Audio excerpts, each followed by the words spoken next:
नमस्कार, स्वागत है आप सबका नारद टीवी पर। दोस्तों, आज की ये वीडियो नए जमाने के सबसे बेहतरीन संगीतकार जोड़ी नदीम श्रवण के ऊपर। धरती पे चाहे जहां भी रहेगी, तुझे तेरी खुशबू से पहचान लूंगा। हमारे एक दर्शक हैं जिनका रिक्वेस्ट लगातार कई दिनों से मिल रहा था कि नदीम श्रवण जी के ऊपर वीडियो बनाई जाए।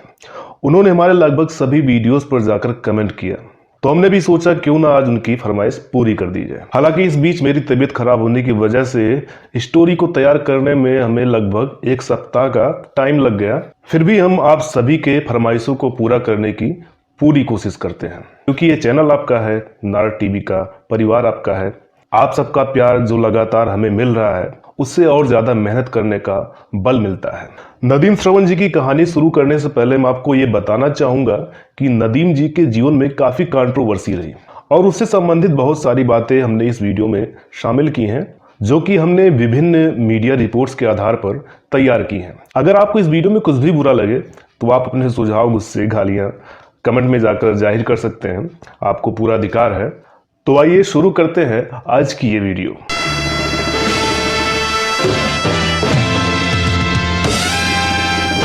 पहले बात करते हैं नदीम साहब की। इनका पूरा नाम है नदीम अख्तर सैफी। जन्म हुआ इनका 6 अगस्त 1954 को मुंबई में। इनके पिताजी एक बिल्डर थे और मुंबई में बिल्डिंगें बनाया करते थे। नदीम साहब का मन संगीत में ज्यादा लग रहा था। इन्हें बचपन से ही ड्रम्स और बोंगोस बजाने का शौक था। इन्होंने अपने कुछ दोस्तों के साथ मिलकर अपना छोटा सा एक बैंड भी खोल रखा था। इन्होंने अपनी पढ़ाई मझगांव के सेंट मैरी स्कूल से पूरी की। अब बात करते हैं श्रवण जी की। इनका पूरा नाम है श्रवण कुमार राठौर। इनका जन्म हुआ 13 नवंबर 1954 को राजस्थान में। श्रवण जी के पिता पंडित चतुर्भुज राठौर एक बहुत जाने माने शास्त्रीय गायक रहे। जब श्रवण जी बहुत छोटे ही थे तभी अपने पिताजी के साथ मुंबई चले आए। इनके पिताजी को मुंबई की एक संस्था ने अपने यहाँ संगीत का हेड बना दिया, जहाँ ये लोगों को संगीत की शिक्षा दिया करते थे। इनके शिष्यों में से एक रहे महान संगीतकार जोड़ी कल्याण जी आनंद जी के कल्याण जी भाई। इस तरह से देखा जाए तो श्रवण जी का बचपन संगीत के माहौल में ही बीता और इस चीज का इन पर काफी गहरा असर हुआ। जब श्रवण जी ने राजेश खन्ना की फिल्म आराधना देखी तो इस फिल्म ने इनके मन मस्तिष्क पर काफी गहरा असर डाला। इन्होंने अपने पिताजी से कहा, पिताजी मैं फिल्मों का संगीतकार बनना चाहता हूँ। और तब इनके पिताजी ने इन्हें लाइव म्यूजिक की भी ट्रेनिंग दी।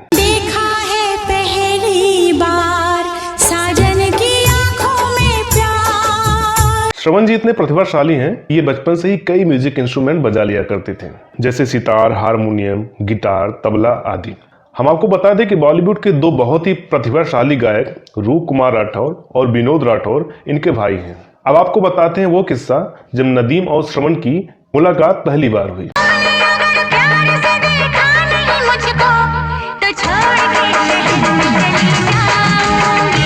श्रवण जी के एक दोस्त ने इन्हें अपने कॉलेज के एनुअल फंक्शन में बुलाया। श्रवण जी जब कॉलेज के एनुअल फंक्शन में पहुंचे तो उन्होंने देखा कि स्टेज पर नदीम साहब कॉन्गो बजा रहे हैं। प्रोग्राम का जब इंटरवल हुआ तो श्रवण साहब के एक दोस्त ने इन दोनों को मिलाया। उन्होंने कहा कि नदीम भाई, आप भी म्यूजिक कंपोजर बनना चाहते हैं और श्रवण भाई भी, क्यों ना आप दोनों एक साथ मिलकर काम करें। फिर दोनों के बीच में काफी गहरी दोस्ती हो गई और इस तरह से बनी एक महान संगीतकार जोड़ी नदीम श्रवण। दूल्हे का सेहरा सुहाना लगता है, दुल्हन का तो दिल दीवाना लगता है। ये अलग बात है कि इस समय दोनों के पास कोई फिल्म नहीं थी। नदीम साहब राज खोसला के यहाँ स्ट्रगल कर रहे थे तो श्रवण शशाधर मुखर्जी के यहाँ। ये दोस्ती तेरे दम से है, ये दोस्ती तेरे दम से है।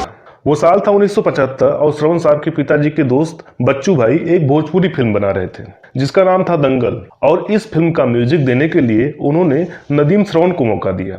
इस फिल्म का एक गाना आज भी फेमस है, काशी हिले पटना हिले कलकत्ता हिलेला। काशी हिले पटना हिले कलकत्ता हिलेला, तोहरी लचक जब कमरिया हो सारी दुनिया हिलेला। इन दोनों को पहली बार हिंदी फिल्म मिली मैंने जीना सीख लिया। इसके गाने मशहूर बॉलीवुड सिंगर अमित कुमार ने गाए थे। पल दो पल की जिंदगी में, दुनिया के हर रंग में मैंने जीना सीख लिया है। इसके बाद इलाका, हिसाब खून का, बाप नंबरी बेटा 10 नंबरी आदि तमाम फिल्में आई। बाप नंबरी तो बेटा 10 नंबरी, बाप नंबरी, बेटा 10 नंबरी। कुछ म्यूजिक एल्बम्स भी आए, लेकिन अभी भी वो कामयाबी नहीं मिल पाई थी। इसी बीच इन दोनों की दोस्ती मिथुन चक्रवर्ती से हुई। मिथुन चक्रवर्ती ने इन्हें गुलशन कुमार जी से मिलवाया। गुलशन कुमार जी हमेशा नए और स्ट्रगलिंग चेहरों को ही मौका दिया करते थे। तुम्हें देखे मेरी आँखें,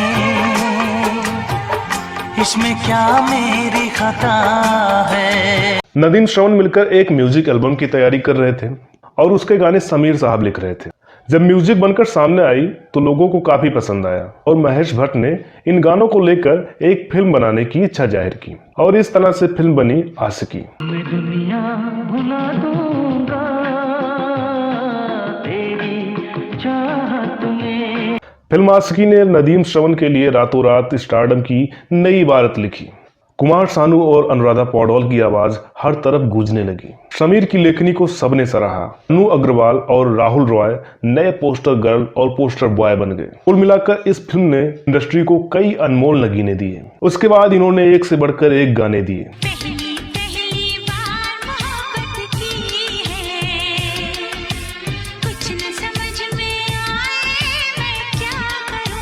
समय समय की ही बात है, कभी ये दोनों एक फिल्म के लिए तरस रहे थे और कहां इन्होंने तकरीबन 250 फिल्में रिजेक्ट कर दी थी। इन्हें 10 बार फिल्म फेयर अवार्ड के लिए नॉमिनेट किया गया, जिसमें ये 4 बार फिल्म फेयर अवार्ड के विनर भी रहे। दोनों का सिक्का बोल रहा था कि तभी एक ऐसा वाकया हुआ जिसने पूरे फिल्म जगत को हिलाकर रख दिया।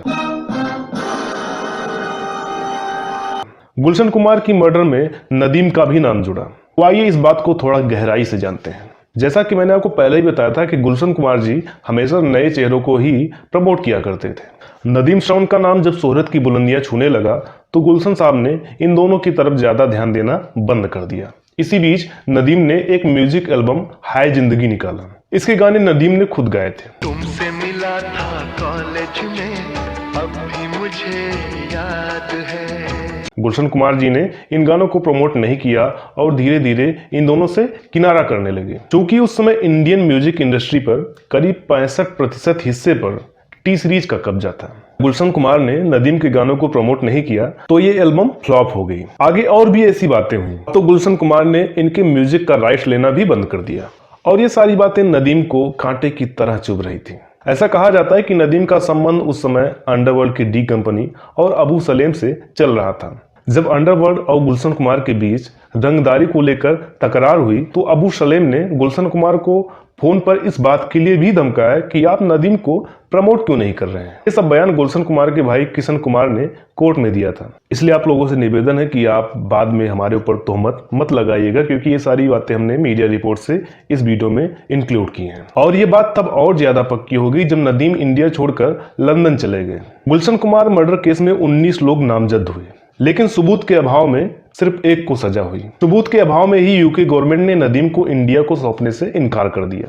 हालांकि नदीम के लंदन जाने के बाद भी नदीम श्रवण की जोड़ी टूटी नहीं। ये ट्यूनिंग 2005 तक बनी रही। कितना प्यारा है ये चेहरा जिस पे हम मरते हैं।